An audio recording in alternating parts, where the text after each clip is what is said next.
Hello everyone, and welcome to the Monster Report, a show highlighting those entertaining creatures of film history. I'm your host, Nick Adam Poling, and I have a familiar guest. You should all know him, Mr. John Bellotti Jr. How you doing, John? I'm doing great, Nick. How you doing? Doing great. Or, as John is known to his friends, well, John Bellotti Jr. I think that's what your friends call you, right?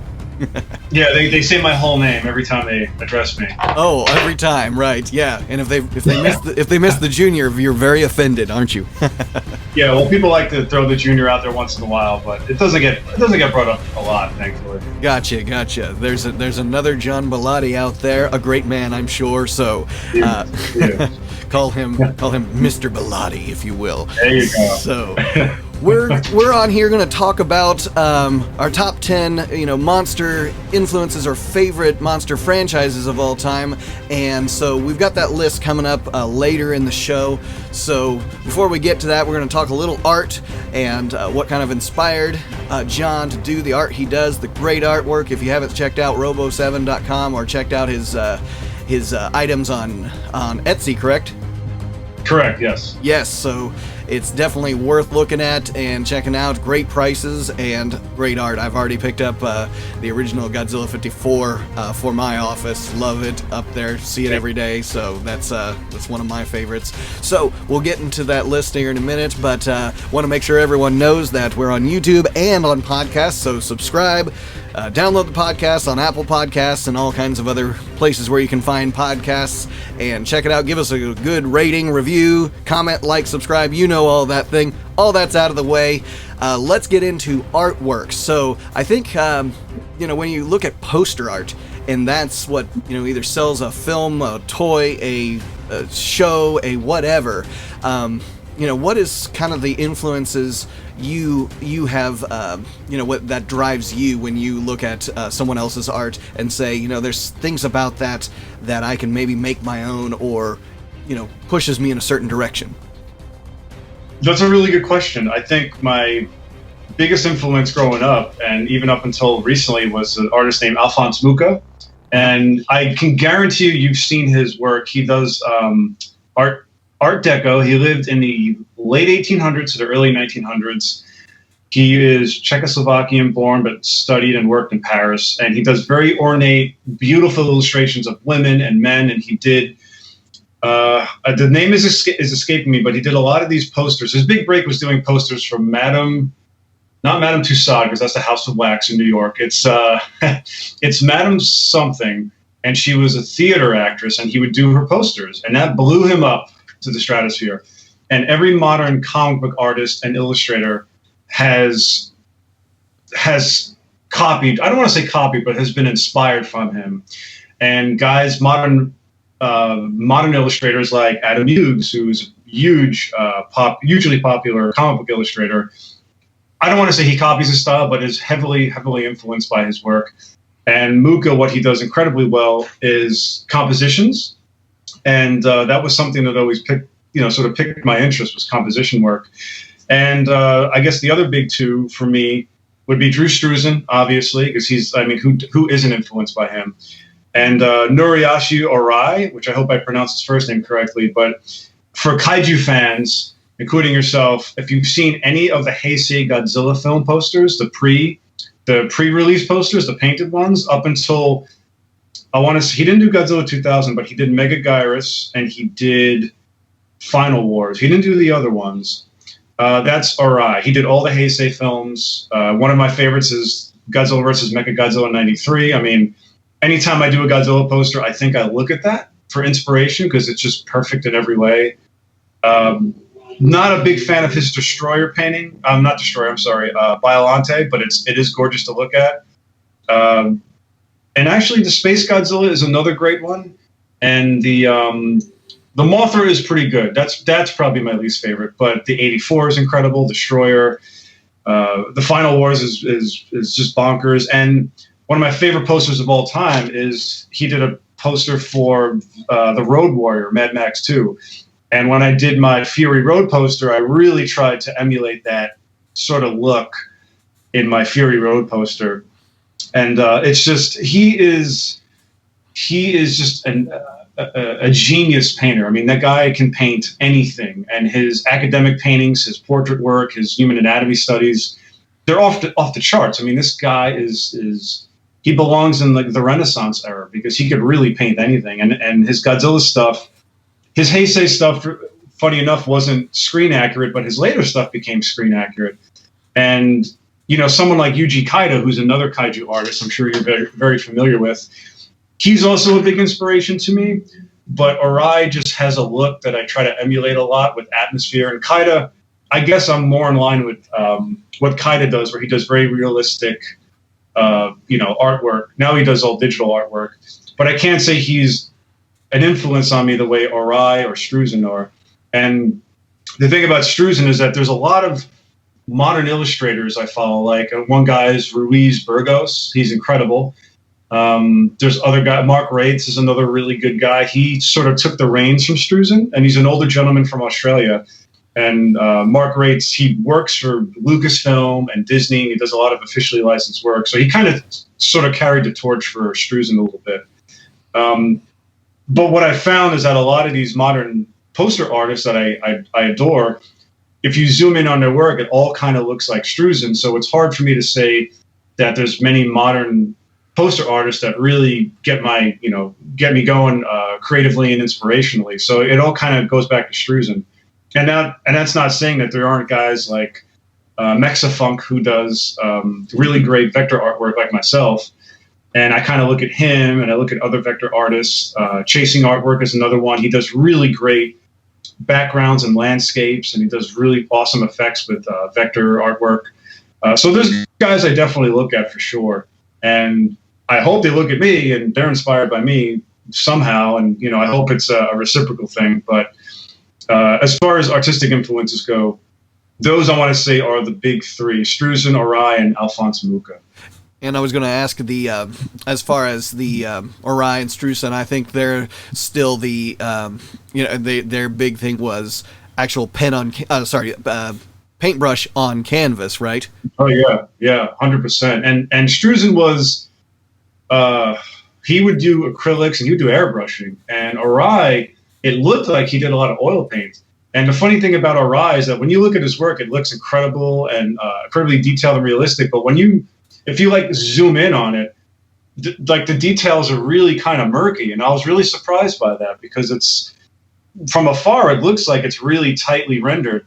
And I think that's where Yuji Kaida sort of has the edge over Arai in that respect. Because if you zoom into Kaida's work, I mean, you see all the little details. Yeah. And Arai is kind of a little bit more gestury, but not so much with his portrait work. I mean, if you zoom in on the Final Wars poster, the guy had to paint, and I know this because I did a Final Wars poster, he had to paint I think 14 kaiju, plus human characters, spaceships.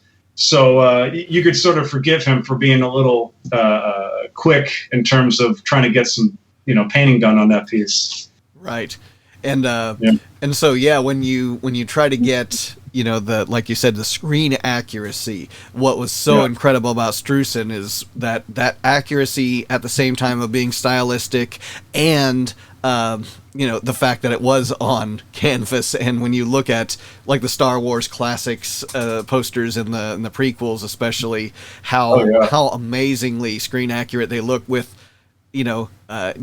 hand going on there without the use of digital technology. Not to knock digital technology, because you and I both use Adobe's great tools of the trade, which is the modern way we do our artwork these days. But there's something to really appreciate about the fact that someone like Struzen didn't have the undo key. Yeah, that's definitely a big thing, man. And I will admit.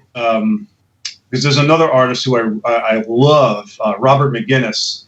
Robert McGinnis did all the old James Bond movie posters, and he was an amazing illustrator.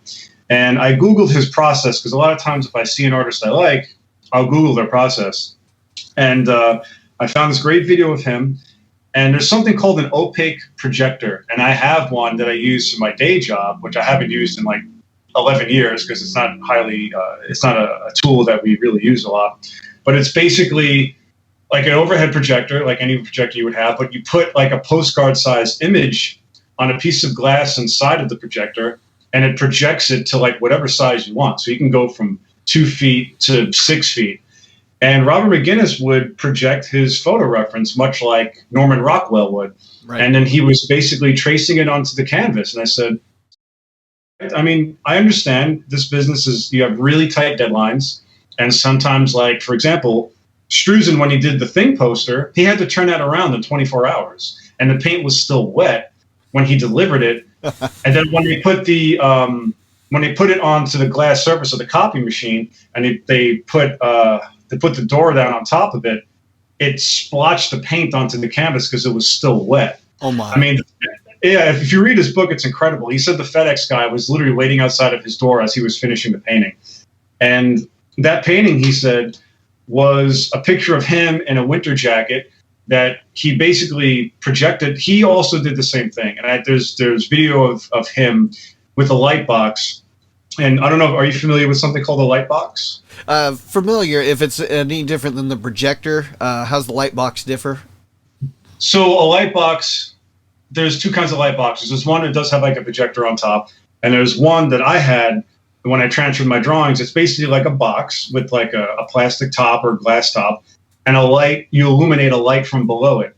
And whatever, if you put a photo on top and a piece of paper on top of that, you could see through all of it from this light, and you could basically trace. And there's footage of him tracing a Hellboy for his Hellboy poster, and he said, basically, I can do this without tracing, but with our time crunch, he's like, it's going to save me a ton of time. So, he said he had to do that a lot to get, the accuracy and, with the quick turnarounds. And, I don't do that because I don't have to yet. And I say yet because I'm not doing this full time. And if I do this full time, then there might come a time where if I'm doing something highly accurate, then I'm going to have to use these tools that are, in front of us. And a lot of modern poster artists do indeed trace. And I'm not saying that in a way to take away from their abilities, because it's all about the final rendering anyway. But a lot of times, and I do this myself when I'm doing portraits, it could take half a day to sometimes a full day to get, an eyelash right or a nose or a nostril. I'm getting better at it, but it's just a tool. It's just a tool of the trade, and it's something you have to do. And like I said, Norman Rockwell, Robert McGinnis, Struzan, even the modern, the famous Dutch painters, there's evidence of those guys, using these sort of techniques and stuff. And again, it doesn't take away anything that they do, because all of these guys can do this without tracing. It's just when you have a lack of time, it's just like a shortcut to take. So yeah. And when you're trying to be, like with Hellboy, so many colors that's involved in that, and trying to get that the screen accurate look. And modern movies very much different than the classics like The Thing. What I love about that is it really doesn't tell much about the film itself, because everything's so much of a mystery, and that's what's great about going into that film is going in without kind of the pre-knowledge of things. But these days, if it's a action figure character, Marvel Comics character, we have already kind of got the likeliness in our head of what they're going to look like, or we've got the trailer that has shown what they've looked like. Back then, The Thing could have been so many different things, if you will, so many different designs, and then, it's not going to look like the way back, the 1950s The Thing, but it gives some homage to that idea of that, but then giving the mystery of who is the Thing. And so I love that poster and how it much differs from so many of the others. And so we've kind of named some of the other artists you mentioned, like, the James Bond, and then the Godzilla artwork that you might be familiar with. Talking about Struzan, of course, the classic Star Wars.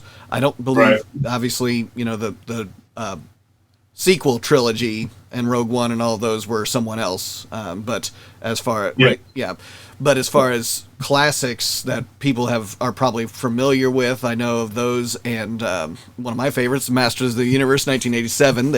100%, I agree. Yeah. Any of the others that really are particularly stand out to you? Oh, of course. I got 3 of them on my wall as we speak that I actually bought from Drew Struzan himself at MegaCon in Orlando, but I just missed him at the table. Oh, no. And Yeah, and they do these gorgeous photos. They're not even prints; they're photo reproductions, 11 by 17, and they were $10 each, Nick, which was unbelievable. Wow. I couldn't believe $10 for a Struzan reproduction. And I got Big Trouble in Little China is one of my absolute top 5 favorite movie posters of all time. And funny little side note on that poster, that's actually Drew Struzan's body doubling for Kurt Russell. He just basically painted Kurt Russell's head on. Yeah. I have Blade Runner, which is another one of my favorites from him. And believe it or not, I don't like this property at all, but the first Harry Potter poster he did. Uh-huh. And he didn't get called back for the second one because they switched over to the photo posters, but he did his own second poster on his own just because he's that kind of guy. That first poster, though, is unbelievable. Those are 3 of my favorites. Masters of the Universe, of course. I'm blanking on others. I think The Green Mile is another really great one. Yes. I look at a lot. But Big Trouble in Little China, Blade Runner, those are definitely my big ones. I'm trying to think what else he's done.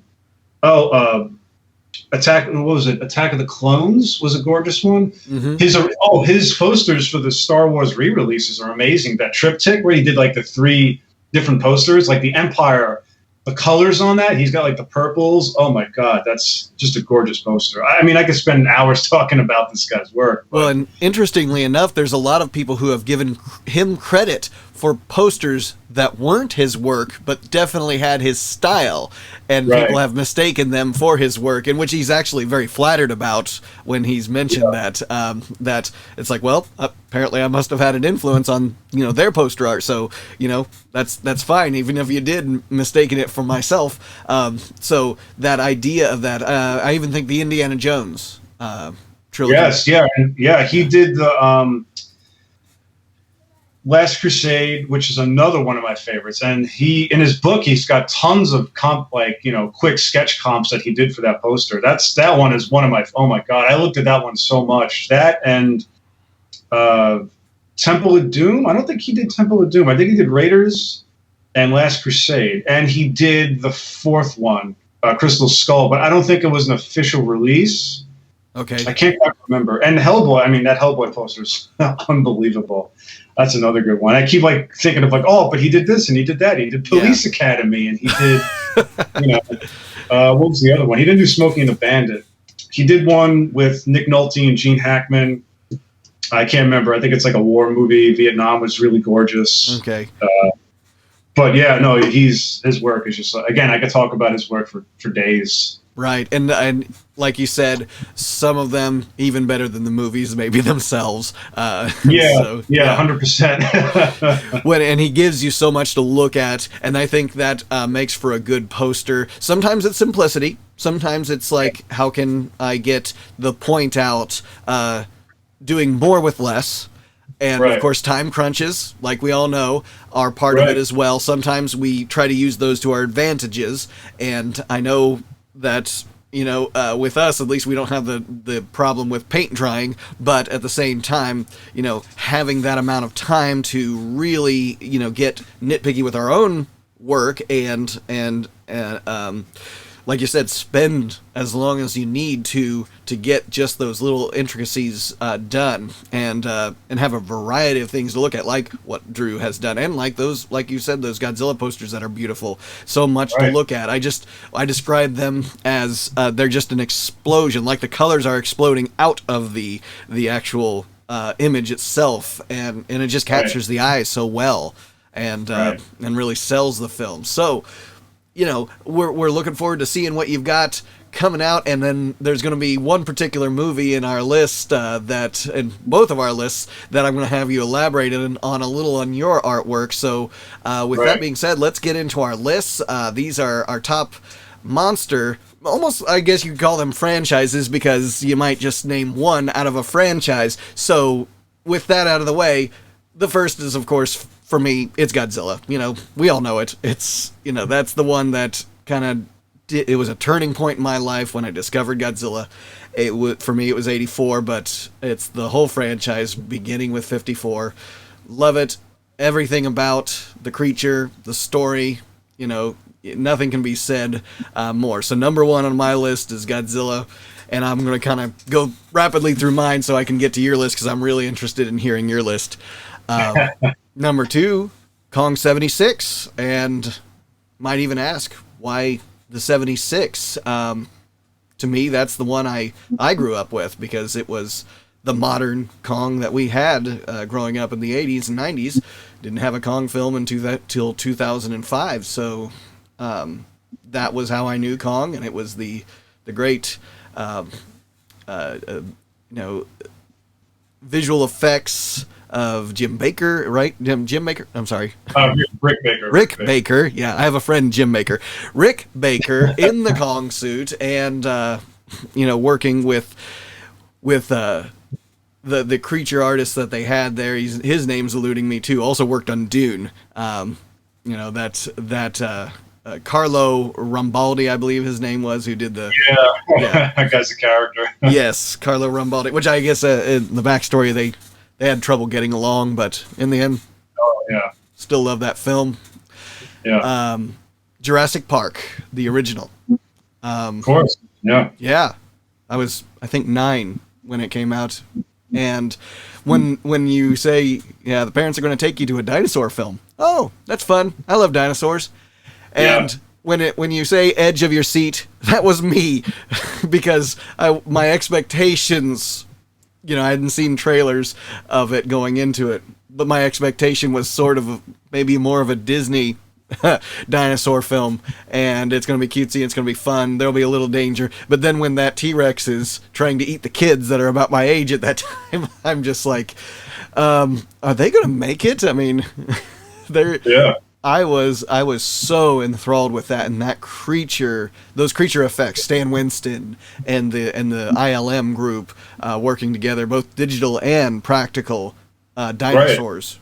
Right. I mean, they just knocked it out of the park. And when I show young people the original Jurassic Park as opposed to the modern Jurassic Parks and Jurassic World and other creature films, they just seem like they're really drawn to it, and I'm just like, well, they blew away expectations with this film. I mean, very few films had done what this one had did in pushing the envelope of visual effects. And so, it just... No, I mean, even to this day, I don't know of anyone that you can say is so groundbreaking. But going a little back, we've got our Ray Harryhausen, and Ray Harryhausen was doing visual effects that were groundbreaking and were pushing the envelope. He wasn't the first, but really carrying on what had started with the original Kong. But as far as Harryhausen, my favorite is the 20 Million Miles to Earth. And as far as Harryhausen, I'm sure you've seen a few of his films. Maybe all. Of course, of course. I'm not a huge fan like my buddy Nick Shev. I'm sure you're familiar with Nick Shev. Yeah, fantastic artist, amazing kaiju artist as well. He's a huge Harryhausen fan, and I grew up with like Jason and the Argonauts, and what's the other one? The 20,000 Fathoms, right? That's the one Beast. With the Regosaur. Yeah, I watched the movies, but I just never. I was too much into the Japanese, Toho, Daiei sort of Super Rai stuff growing up. Sure, but I could definitely throw him a lot of respect for 100%. I will never take that away from that guy. Yeah, and I know he's had some criticism of Toho and Godzilla in the past. I can kind of take or leave that as it was, because I don't see the two of them, Harryhausen's work and the tokusatsu work, in direct competition with each other, because you can love them both. Right.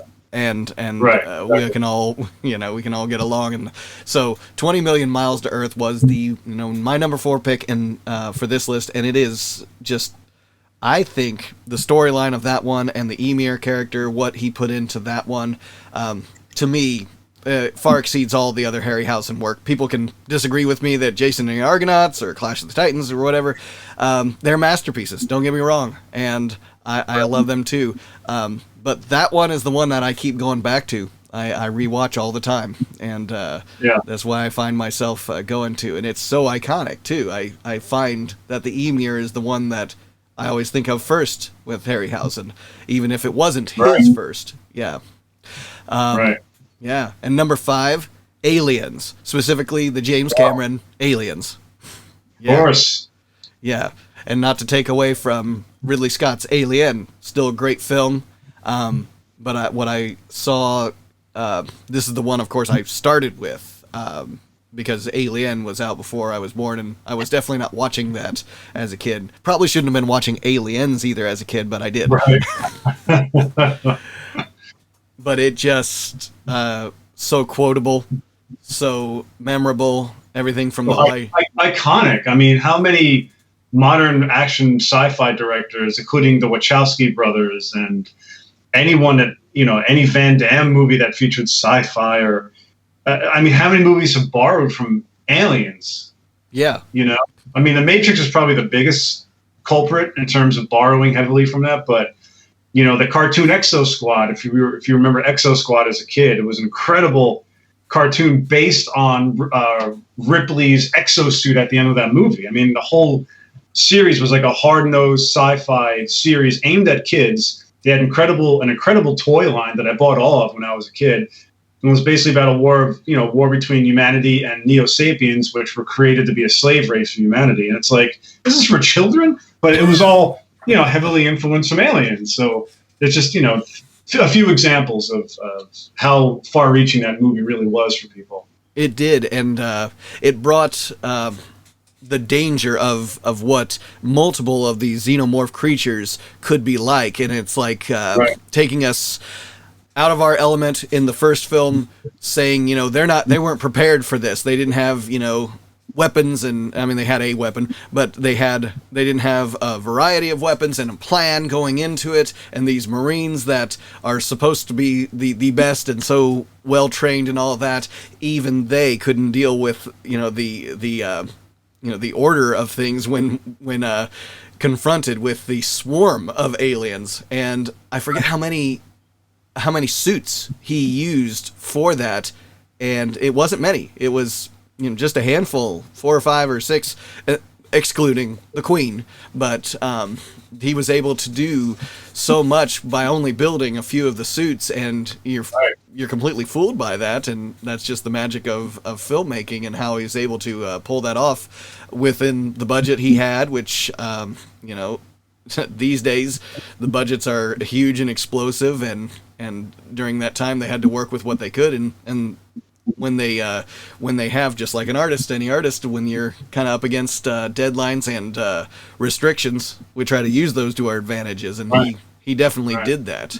So yeah, number 5 is Aliens. Number 6, The Thing, specifically John Carpenter's The Thing.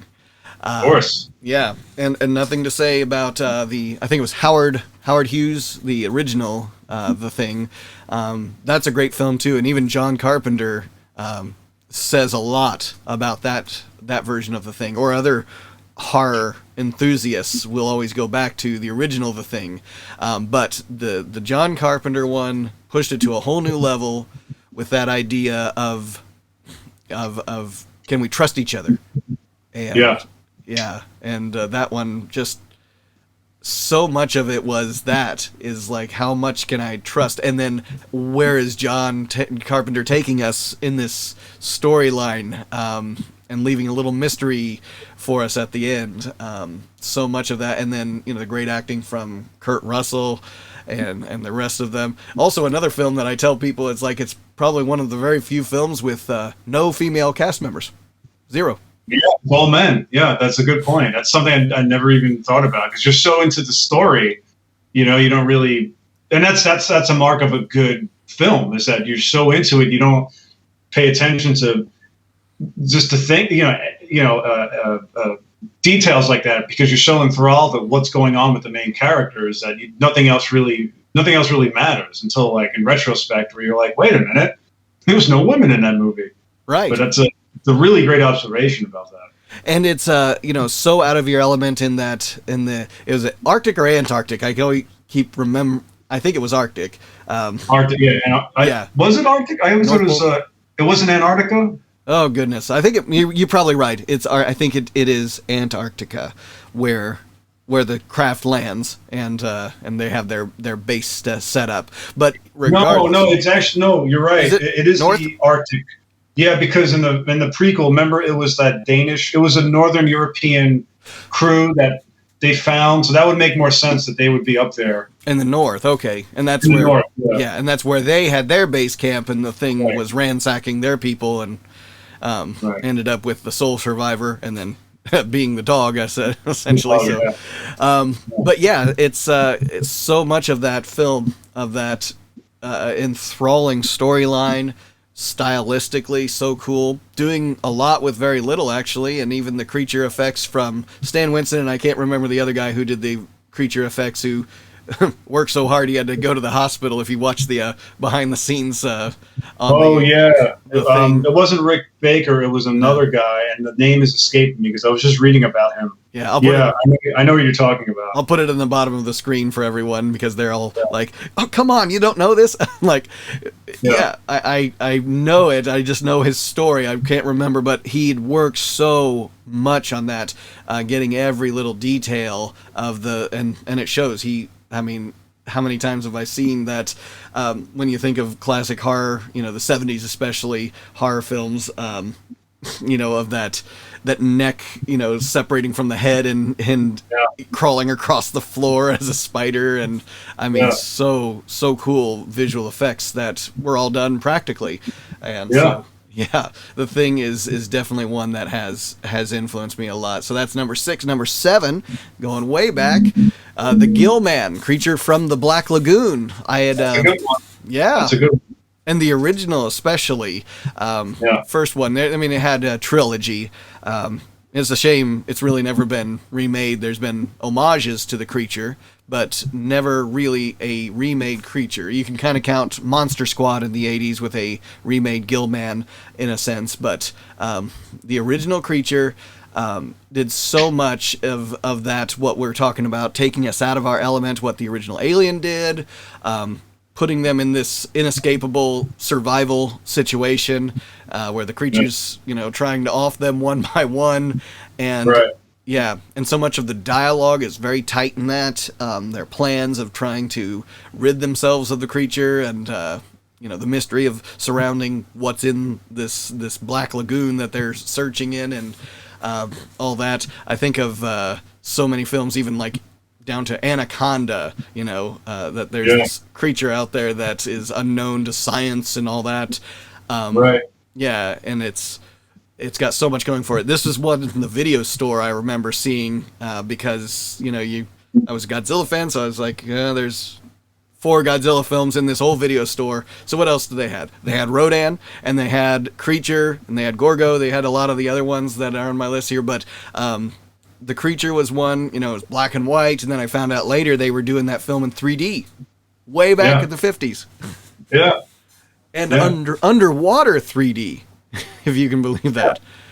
And audiences just loved it. And when the kids talk about 3D being this new gimmicky thing in theaters, and I'm like, it's been around a long time. Yeah. Well, you gotta remember, in the 50s when TV was sort of coming into its golden age, and it was sort of drawing people away from the movies. The theater owners had to get real creative, and 3D was another one. Was one thing they did. Another thing they did was kind of like, right now, I don't know if you have these theaters where you live, but it's I think it's called 4DX, where you sit in these chairs. I saw Kong Skull Island like this in the front row because the tickets were sold out. But you sit in these crazy chairs, and when the action happens, the chairs move like a theme park ride. And if, like, let's say he's on fire, or there's fire, you feel heat. If it's raining, they spray mist onto you. You smell things. It's something that I believe was developed in the 50s, with a lot of those movie houses where they kind of put you into the movie itself. Yeah. And that was just, like I said, Toho is also dealing with that, in the 60s with the Ultra shows coming out, and, which is why we got a movie like Destroy All Monsters. It was like, well, this is the last hurrah, and everyone's watching TV shows. They get kaiju every week now, so, we can't really compete with that. Yeah, television didn't do much for the film industry, but they had to come up with those innovative ways of getting the tickets sold. William Castle, also in the U.S., was doing some things with the films that he was creating, getting the theaters to do, having them dress up a certain way, or having things fly across, or across the top of the theater to get people to experience the film more than just, and like you said, the 4DX and all that, like a theme park ride. What can they do to get people in the theaters? But I don't think the theaters are ever going away, and hopefully now that things are calming down after this pandemic, theaters are opening up more, especially in my area. They're opening up more, and we can start getting back to that experience again, seeing the big screen, because love the big screen. So that's Creature. It was number 7. Number 8, Gorgo. Good one. A European knockoff, I'll say it, of Godzilla. and Gorgo, I remember this also in the theater, the movie rental store, and seeing a creature's face with a very similar face to Godzilla. And how I describe Gorgo, it's like he's Godzilla without the fire and longer fingernails, I guess. So, but a lot of stories have taken from Gorgo, including The Lost World Jurassic Park, of that idea of the mother looking for the child, and the child wanting to be a spectacle in an amphitheater, and that whole idea there was actually kind of pulled from the Gorgo storyline. So Gorgo's another one that's got a unique storyline to it. It didn't try to completely copy Godzilla in that way. He's not necessarily a nuclear monster. I guess he's a creature out of time, and broken loose from ice or whatever. Whoever knows where Gorgo's origin story was, a volcanic eruption, but not necessarily with that message of anti-nuclear weapons and all of that going for it. But Gorgo also has that whole idea of humanity and science and capitalism all kind of clashing, and creating this monster in the circus act. So you've seen, I'm sure, Gorgo. Of course, of course. Not a long time, but I remember I had it on VHS as a kid. Yeah. And even MST3K actually did get the chance to take on Gorgo, and I think some of them even loved it regardless. So yeah. Good. Well, it's a good movie. It's very well made, considering compared to something like Gappa, the Triphibian monster. I mean, it was clearly a Godzilla knockoff, and it had a similar kind of story with the parents looking for the child monster that was taken away from the island. But effects-wise, I know they had Toho guys over there, but it just didn't quite look as good as, say, like the GAMERA films were looking at the same time, in terms of comparison. But Gorgo, like the effects, I remember always looked very, very, very well, because they had the bigger budgets, obviously, in England. And then doing tokusatsu rather than using the stop-motion effects. The King brothers actually did do a film with a stop-motion effects called The Giant Behemoth. So it's interesting that they went with the suit style with Gorgo, but and it may have just been the case that it looked better, in London, and having one suit to do 2 roles essentially for the scale. But there's a lot to be said about a non Japanese kaiju film that has come out that uses the suit effects. Not many were being used, whether they use miniatures or what have you. And then speaking of GAMERA, GAMERA is number 9 on the list, but specifically GAMERA versus GYAOS, because it's nothing to knock on the original or Barugon or any of the others. As far as a classic monster GAMERA film, I like to show GAMERA versus GYAOS first to audiences. My kids, same way. It just hit the marks on so many levels. Yeah, and that one became the iconic GAMERA because GYAOS had a reappearance in the Heisei series, and so he's always been GAMERA's supervillain, the arch nemesis of GAMERA. So this one is the one that really took it off for me. They had some GAMERA films in the video store as well, in the children's section, believe it or not. Right, yeah. I rented those too, the Sandy Frank versions. I had all of those. Exactly. And the Celebrity Kids VHS, but yeah, Sandy Frank cuts. Yeah, I remember all of that. Oh my God. Yeah, and so, yeah, that was the one I found myself renting over and over and over again. Just thought that film hit it on all the marks, and it, still started getting into the kid side of things. Right. Whereas the original and Barugan was very much adult-oriented. This one kind of bridges that gap, but at the same time, doesn't get into too much of what I might call, just the silliness of pseudoscience and all of that. It's not insulting to the audience in any way. I feel like it's taking you along for the ride, and it's just got a great story, Yeah, that's a really good pick, because my favorite is Baragon. Mm-hmm. But because last year I made my first show a GAMERA poster. I made Baragon first because that's my obviously favorite. So I rewatched that, and it's very dark. And Onodera, who's the name of the villain in that movie, is really villainous in that movie. I mean, he's like unbelievably. He's just as bad as the monster. And the story's so dark, I know, and so unfriendly to children. And then when I decided to do a GYAOS poster. I decided to watch that movie, and when it was over, I said to myself, "This movie really has everything in it, and it has the great countryside setting that I love in tokusatsu films, especially like early Godzilla Showa films, and it has anti-corporate messages and sort of an ecological message. And then it has an unstoppable monster that they try everything to stop him. And it's basically GAMERA having to team up with humanity, which is always my sort of favorite angle that they play in those GAMERA films. And there's so much. And there was, of course, the child element, which was gone from Baragon, but it wasn't overbearing, like you said. It's just enough that there's enough there that it helps the story rather than hurt it, as opposed to something like Jiger or Varas, where it's overbearing with the children, and you can't even enjoy it because it's like, this is so stupid. I can't get over how stupid this is.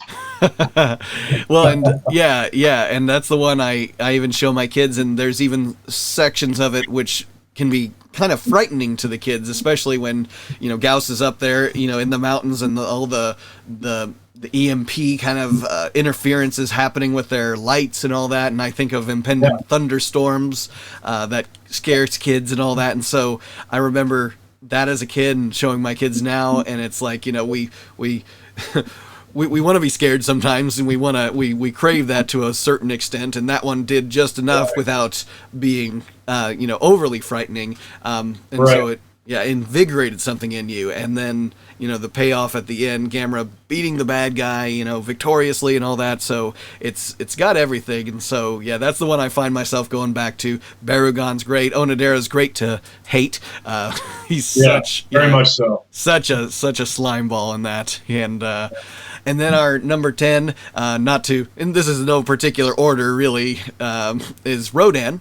Going back to the Japanese kaiju films, unlike Godzilla, a flying monster, and the fact that we have Nakajima playing Rodan as well just pays it off even more. But it did so much that it took me out of needing Godzilla to be in the film as a kid, because it was so cool, and it also had that surprise of having two Rodans, two creatures, for the price of one, and so much of that design was so cool to me. I even can overlook the fact of the aspect ratio and the color not being as great as it could be, but it's still fantastic, and I just find myself rewatching that so often, and the fact that you've got the mega Nula creatures at the beginning, not named that in the film, but we knew later what they were, but thinking that was going to be the villain, and then finding out that was just the food for the villain. And so as far as the Japanese tokusatsu films, this one, really hit all the marks for me too. And I find myself, just having a nostalgic feeling for Rodan. And, I might have put Mothra on that as a honorable mention, but I just like the dark kind of feeling of Rodan, and Mothra's got that too, but it's also got some lightheartedness, but I find myself going back to Rodan and the destruction, the miniature work that was done for that, and even the fact that at the end you still feel kind of sad for the Rodans, even though, it's like this needed to be done, but yeah, you still kind of feel sad for them. So that's my top 10 list in no particular order of influences of monster franchises, monster/kaiju, American, English with Gorgo, and Japanese. So love to hear your list here. Well, mine isn't, again, it's not in any particular order, and I also I'm glad we're not doing just Godzilla films, because I've done that so many times on so many podcasts, and people ask me, what's your top 10 Godzilla? And you go over the same list over and over. So this is kind of cool because we're doing other things besides Godzilla. Not to say I don't have Japanese films on here, because I do, but there were a few I had in here that I took out. But the first one I put was Godzilla. I mean, what else can we really say about the original Godzilla film that hasn't been said? I mean, it's harrowing, it's dark, it's depressing, it's important. It's a very, very incredibly important film, not just as a kaiju film, but just as a film in itself, and the effects of war on people, and the cost of war, and the side effects of war, and man playing God. I mean, seriously, what else can you say? I mean, the list is endless with things you could talk about with that film. And, it's still a masterpiece, especially when you watch it in subtitles. It's just even darker and more harrowing than you remember. So that's my number one. I think we've said enough about, I think everyone has said enough about the original Godzilla, but that's my number one. Obviously. And not number one, I guess I would say that's the best Godzilla film, in my opinion. Like, that's where it all starts. And there's a reason why whenever they try to reboot it, it always goes back to 54, because there's a reason for that. Yeah. Predator, the original Predator, all right, is one of my favorite monster movies of all time. I mean, you got these giant, muscly army soldiers going into enemy territory, and there's a creature hunting them, and you're just trying to figure out what is going on this whole movie. And then you see the Predator, and not only is it awesome looking, it's just terrifying at the same time. With how weak Arnold's character Dutch was going up against the Predator, and how he had to basically turn to this sort of primal caveman-like way of battling this thing. I mean, you just took away all the technology from the human and the alien, and they just went toe-to-toe with each other, with a little help from a giant log, of course, on Arnold's side. But Predator is just like, when you're a kid and you see that, it's, and as a kid, I was into G.I. Joe and into Godzilla movies, and then you have this monster fighting G.I. Joes, and it's like, what is this? This is incredible. The Thing, the 80s version of The Thing, and again, I don't know what more can be said about this film other than it almost destroyed John Carpenter's career, because it wasn't as successful financially as he hoped it would be, because of E.T. coming out that same year. Right. And people wanting a friendly alien. But I remember specifically when I was a kid, and I had, in New York, we had Fox 5 and WPIX Channel 11. And those two channels would show a lot of monster movies. That's how I got exposed to so many Toho films. Not even Godzilla, but like Atragon and Rodan and Mothra. But when The Thing came on, the first scene, I didn't see it from the beginning. So I just saw a dog in the Arctic running, and I said, oh, what's this movie with a dog? And the scene that still haunts me to this day is that scene in the kennel, because growing up, I had a lot of dogs. Like, I think we had like 6 dogs, because my mom had a big yard. She had dog kennels. So I saw a dog kennel on screen, and these tentacles are coming out of it, and it's assimilating other dogs, and I'm like freaking out. I'm like, what is going on? Because it's so tangible, because of how realistic the effects were in that film. And I remember just freaking out and having to watch the rest of that movie because it was just haunting me. And like I said, to this day, I think I have a hard time rewatching that movie because of that scene. And I haven't watched that movie in its entirety since I can't tell you when, but every time I put it on, it's like, oh, and just the claustrophobic setting, the acting, the paranoia of man. It's God. I mean, you know, the head, the spider creature, the way they kill it. And I was going to mention about that scene with the dogs. It's like so many of us that are dog lovers, owners, and all that. It's almost easier for us to take a scene like that with human characters because we know they're all right and all that. But there's such an innocence about those dogs stuck in the kennel with the thing.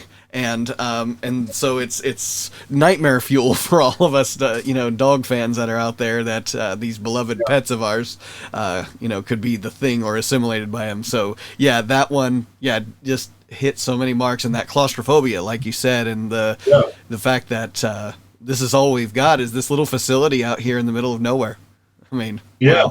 No, it's funny because Quentin Tarantino, when he made The Hateful Eight, he based it on The Thing. I don't know if you ever knew that. And if you watch that movie, it's a lot like The Thing. And he made the whole cast watch The Thing because he wanted that sort of paranoia that happened. And it's also in a claustrophobic setting. It's in a cabin, like The Thing was.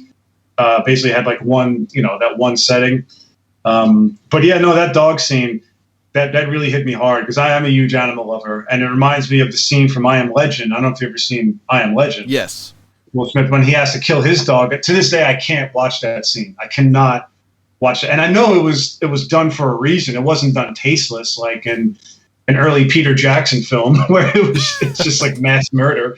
But you're supposed to feel the weight of that, and they did that very well.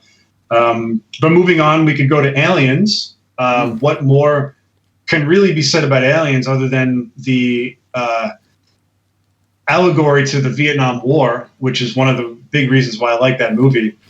You basically have these jacked up colonial Marines. They're full of ego and bluster, and they think they're going to have like a walk in the park, similar to how our government was during the Vietnam War, how we're just going to go in and we're going to be done in a year.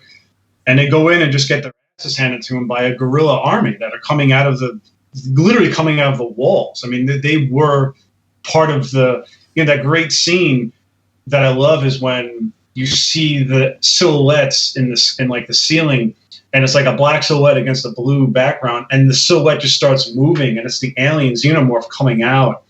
I mean, scenes like that, or when the Marines are walking through the tunnels and you just see the xenomorph like come out from the wall and like grab the guy.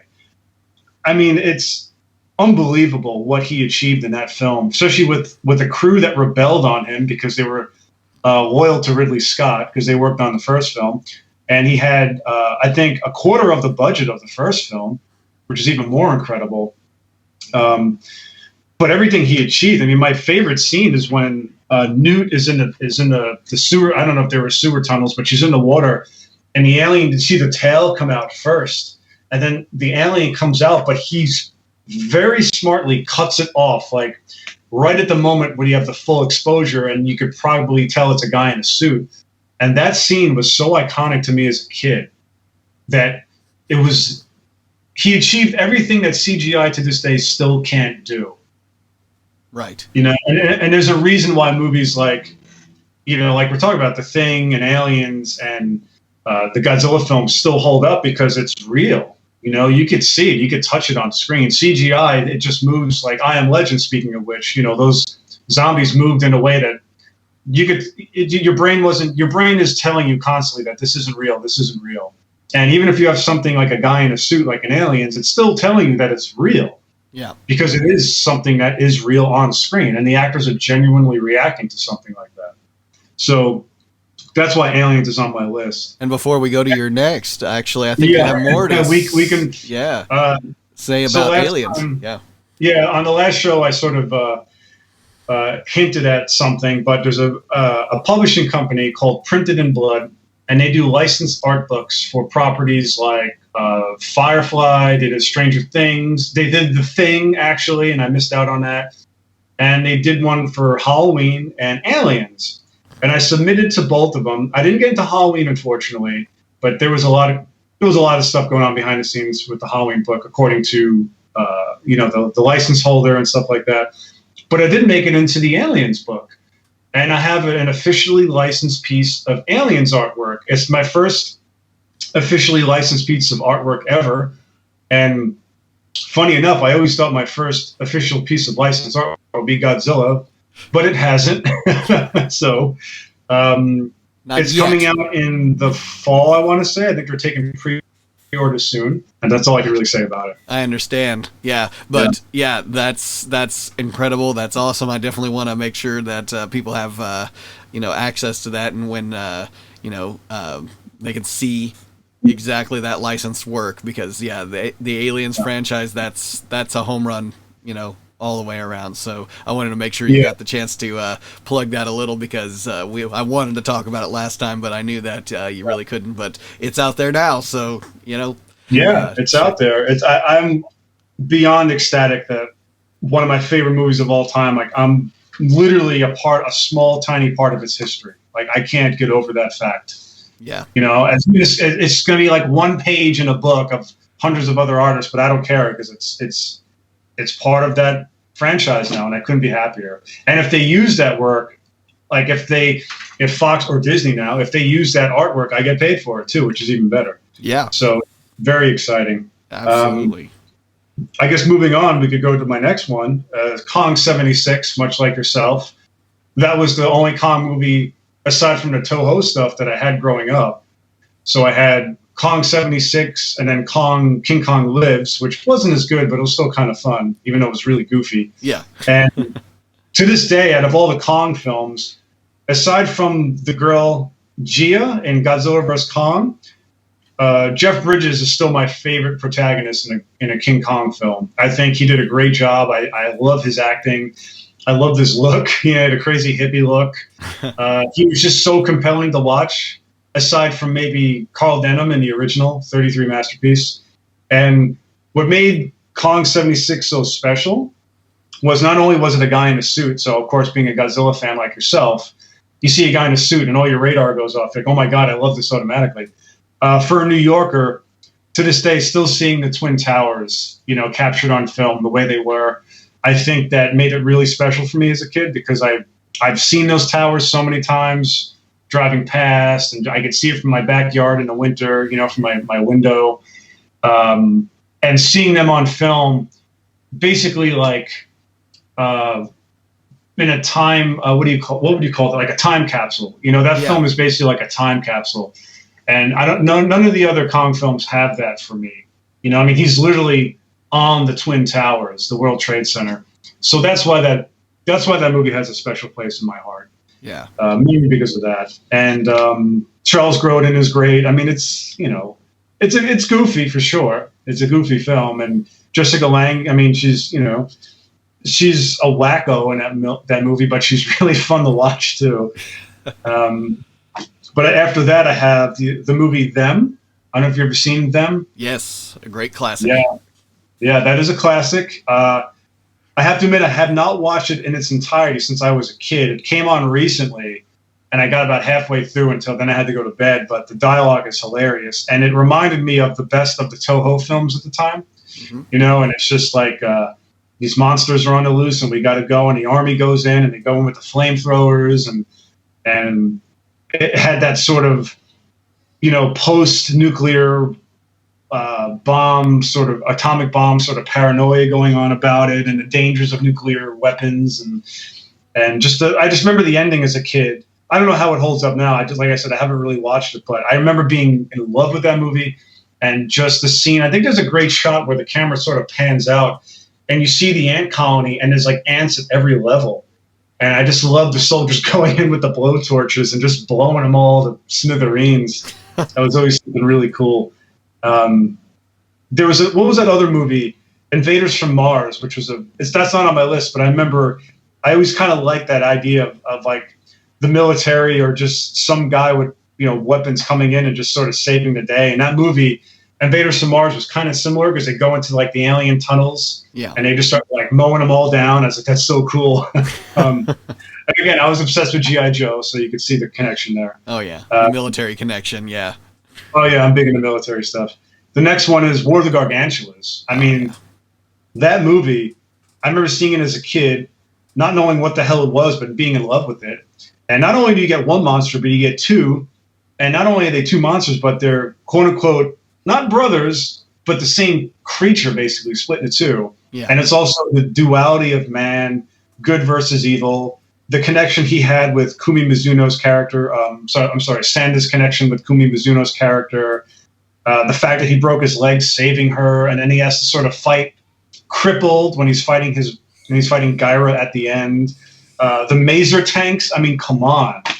Maser tanks, man. I mean, that was just, as a kid, you see these radar dishes on these tanks, and you're like, what is that? And the way they fire, the electricity, and that great scene when all the vehicles are on the cliff and they're just like cutting down, they're sawing down the trees as he's like, as Gaira's crawling away. They got their mileage out of that footage in Toho. Yeah, it's been used so many times, but that's where it began, is Gargantuas. That is where it all began. Yeah, it's iconic. I mean, it's iconic. And that end fight, it's sort of one-sided in Gaira's favor because Sanda is injured.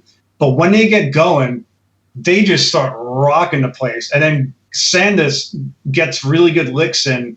Funny enough, when they're in the water, and he like smashes the back of Gaira with the ship. And then, unfortunately, the volcano erupts and they disappear. But you just feel for Sanda so much in that film, in his eyes. And I wish that they did that with the 62 Kong.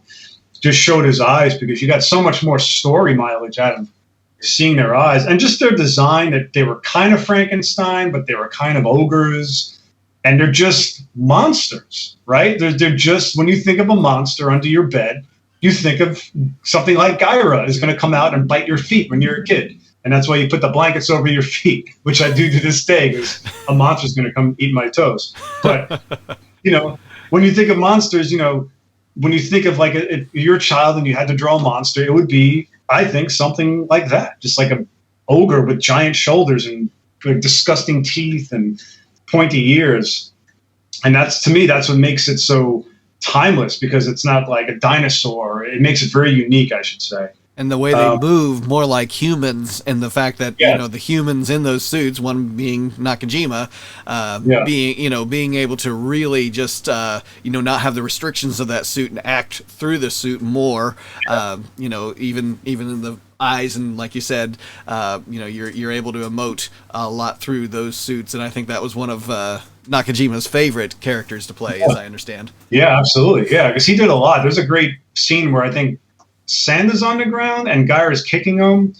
It might be the opposite. And I remember he grabs his leg and just pulls him down like a jiu-jitsu move. And then he does like a great judo throw into the building. And the miniatures in that film are unbelievable. I mean, monsters in the city. I mean, come on. Like, what's better than that? Like two giant monsters in the 60s battling each other in a miniature city. I mean, that's everything I want as a kid. We barely got that in a lot of the Showa films. I think the closest we got was, aside from the original and Raids Again, was the Showa Monsters, when that great shot of Godzilla walking through Tokyo and he smacks down that building. And that set is gorgeous. And then they waste it by firing all those rockets, and it covers the whole set in smoke. Right. And you can't tell what the heck is going on. So that's why Gargantuas is so high on the list for me. Yeah, absolutely. Great pick. Moving on. Thank you.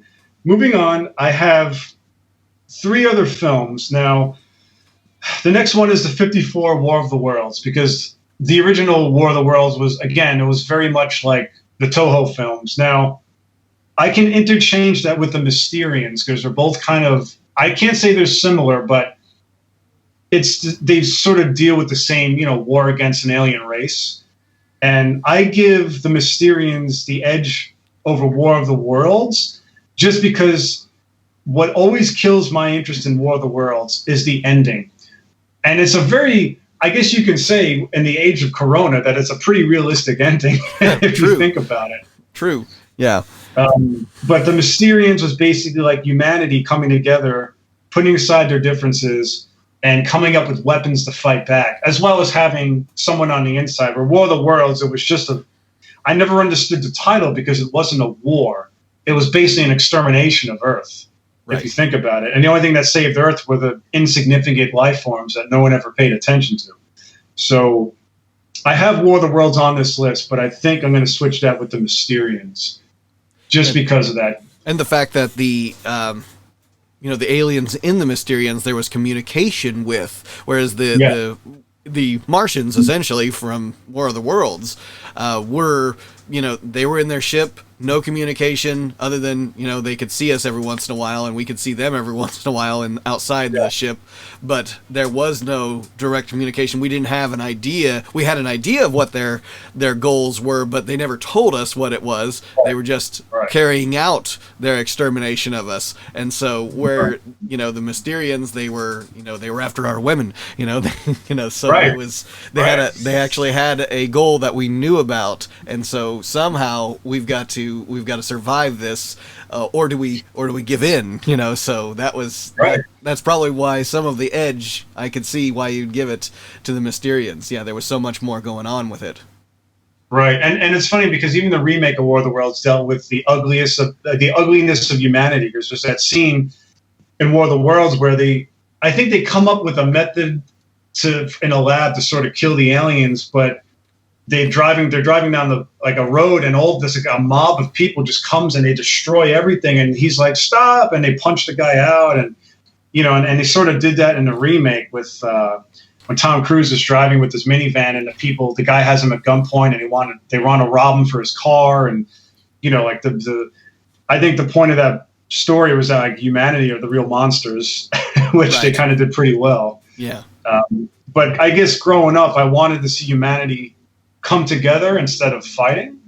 And I think that's why Mysterians holds that edge for me, because it's humanity putting aside all their petty differences and figuring out a way out of it, and sad to see they didn't really do that for coronavirus. We're still in this mess, but Honda had an amazing way of showcasing an idyllic an ideal view of how he saw the world should behave rather than how it is. Yeah. And you always kind of left his films feeling pretty good, because you're like, okay, well, I feel kind of good about it. You don't feel like, oh, what a bummer, except for the original Godzilla. And then I have, I put the Cronenberg Fly on this list, the Jeff Goldblum Fly. Mm-hmm. It's a very, it's basically a body transformation film. Mm-hmm. And it's, again, it's science gone wrong, and the effects are unbelievable. They are. And that one scene where he throws up on the guy's ankle and melts. Oh God, that still haunts me. And the way she kills it. I think it's one of the greatest creature films of all time, especially with practical effects and the acting and the slow transformation that Goldblum goes through. I think that puts it high on. It should be on everybody's creature list because of what they were able to achieve with that film. And and that's another one I haven't watched in a long time, because I just never happened to catch it. I don't know what streaming app it's on right now, but it definitely haunted my dreams as a kid. And I had Starship Troopers on this list because it's a goofy film, and it has some really great scenes in it. And it is a favorite of mine, but I'm going to take that off. I just wanted to mention it because of how iconic and how influential that film was. I know people ripped it apart at the time, but you see those alien designs, and you saw it even in Godzilla 14 with the Mutos, right? And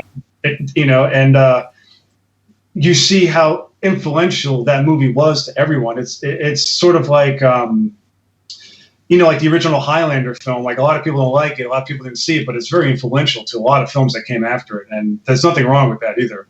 But I'm going to switch that out with Gamera 2. And my buddy Nick Shedd likes to make fun of me because I think I bring it up in every conversation. But Gamera 2 came at a time where the Heisei films were ending of the Godzilla films, and I was kind of getting out of monster films. And Gamera 1 just came out, and I kind of was just like, Gamera, I can't watch that. And a friend of mine was like, you should watch the Gamera movies.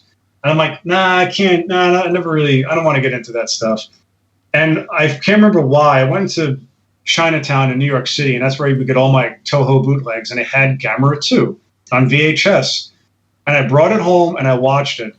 And I think it changed my absolute and most impressive scene that I found to be in that movie was when Gamera is flying in to confront the Legion for the climax, and he morphs into his land mode, and he slides across the city, blowing fireballs at Legion. I think I teared up at that moment, because at that point I was sort of done with monster movies, and that moment, because I mean I was sold throughout the whole film, like when they blow up Sendai and Gamera's like dead, but that moment I was witnessing something that I've never ever witnessed in a kaiju film or any film before, and just the ending, the way humanity teams up with him, and then when he sort of defeats Legion and he flies off and all the soldiers start saluting him. I mean, people put Gamera 3 on the list, and for good reason, but Gamera 2 just really hit all the marks. It's my favorite Gamera design. It's my favorite modern Gamera villain. Not even a villain. Legion was just living. Legion was just being Legion. Right. So it was a little more like either they live or we live. There's no other way about it. And we have to exterminate these bugs, basically. Yeah. And it did predate Starship Troopers by a year. So people can't say that the Legion soldier was a ripoff of those. They could say there was a ripoff of the destroyers, the aggregate destroyer. Yeah. Godzilla vs. Destroyer. But Gamera 2, it changed my life to the point that in art school, I had a book illustration class, a children's book illustration class, and I was painting Gamera, like from Gamera 2. I bought like the old X Plus toys, and I had my, X Plus made like the 6-inch Gamera toys back in the 90s. Uh-huh. And I bought that. And I bought a Legion. I had a Legion Bandai, and I worked at a toy store, so I had little model houses that looked like they were Japanese style. And I set up this whole diorama in my garage and took photos with an old camera that I had, and I would paint the photo reference. And it actually appeared in G-Fan in '97. It was like my first published piece of artwork, and G-Fan was this Gamera 2 painting that I did. Oh wow, awesome! And it's yeah, you're right. The look of Legion and the fact that that film, yes, saved I guess your kaiju love for that time, and it did do a lot of that. The Gamera trilogy, but especially that one, did do that for a lot of Godzilla fans and tokusatsu fans and all that, and because it was they did so much that was unexpected in those films. Right. Yeah. Right. And I really appreciated how much, tender love and care that they did put into that. And the, everything from the music to the design to the lighting, because that's one of the things that I kind of criticize some of these tokusatsu films for, is lighting. If you can light it, you can make the creature look real, like when Gamera is, just essentially dead and he's, laying there, and when the rock starts shaking off of him, and he's about to burst out and reawaken. That lighting is so cool, and how they set it all up to make this thing that's a suit but look massive and look menacing, and I just it drew you in and just kept you through the whole story. And then you get that great action scene at the end, and Gamera 3 just continued on with that. It only had up to go from there, so that was great. So you have a fantastic list here too, and going off that Starship Troopers, you're right. That it definitely was part of our growing up. It was something that it was a fun film to see in the theaters. So for sure. All of these were great, and I think there's a lot of influence monster fans have from these films, whether they were international or American. But I think as people go along, they're gonna add more to the list. But I found that the classics, they were doing things that no one else was doing. They were taking the risks, and that's why I think this list shows the appreciation for taking risks. And so much now, I'm not trying to say, oh, these modern movies, these kids these days, they don't take a lot of risks. I'd say, they should. They should try. They should try doing something a little different every once in a while. Yeah, make them fun. But, try something that's out of the box, that's, not part of the formula, and you haven't, done test studies and all of that. They didn't have all that kind of, analytics on all these films. Right. They were casting it out there and seeing if it hit or didn't hit. So, but that's part of it. So I'd say, these are why they became the influential, legendary classics in our mind, and ones we find ourselves rewatching over and over again. Right. I think the only film neither of us put on the list was The Host from Korea. That's a great one too. Yeah, and I think you also have an incredible, I mean, one of my favorite directors, one of the greatest directors, I think, of modern time. I'm going to mispronounce his name, so I'm not even going to say it. I think it's Bong Joon-ho, Bong Joon-ho. I don't know. I probably just destroyed his name. But that's talk about taking a risk, because you have not only a talented director, but you have a very, very original and unique, I don't want to say original because it's a monster movie, but a very unique story about the family that you don't really see in monster films outside of maybe like what Spielberg does. Right. So, you know, I would say that's like one of the last. And Slither is another one, honorary mention. I love James Gunn's movie Slither.